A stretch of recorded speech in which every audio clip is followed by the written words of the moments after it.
మన దగ్గర ఉన్న ఆర్ఫనేజెస్లో ఓల్డ్ ఏజ్ హోమ్ కానీ అనాథ పిల్లలు కానీ 150 మంది దాకున్నారు. ప్రతి కిడ్కి లేకుంటే అవ్వ తాతకి ఎవ్రీ మంత్ 3,000 రూపాయలు మీరు ఒక రెస్పాన్సిబిలిటీ లాగా తీసుకోవచ్చు. దానివల్ల కొత్త వాళ్ళని యాడ్ చేసుకోవడానికి అవకాశం ఉంటుంది అని చెప్పాను. చాలా మంచి రెస్పాన్స్ వచ్చింది. కానీ అసలు విషయం ఏంటి అంటే ఇవన్నీ కూడా మీరు లెక్కలో చూపించగలుగుతాం, కానీ కనిపించని కొన్ని క్రైమ్స్ని లెక్కలోకి చూపించలేం.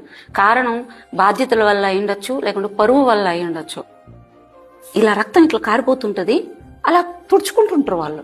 కంప్లైంట్లు కూడా పెట్టరు భర్త మీద, బిడ్డల కోసం. ఇలాంటి చాలా మంది ఉన్నారు నా దగ్గర. వాళ్ళు అడిగేది ఒకటే, నా బిడ్డల్ని చూసుకొని బతుకుతా చాలు, నాకు బతికే అవకాశం ఇవ్వండి అని చెప్పి అడుగుతారు. అలాంటి వాళ్ళు మా దగ్గర చాలా మంది ఉన్నారు. వాళ్ళకు సెల్ఫ్ ఎంప్లాయ్మెంట్ క్రియేట్ చేయడం, వాళ్ళని చదివించడము, వాళ్ళ పిల్లల్ని చూసుకోవడం, వాళ్ళని ఫిజికల్గా మెంటల్గా హెల్తీగా ఉండేట్లు రెడీ చేయడం, ఇలాంటివన్నీ కూడా జరుగుతూ ఉంటాయి. సో వాళ్ళని కాస్త కొద్దిమంది ఎక్కువ అయ్యారు ఈ మధ్య.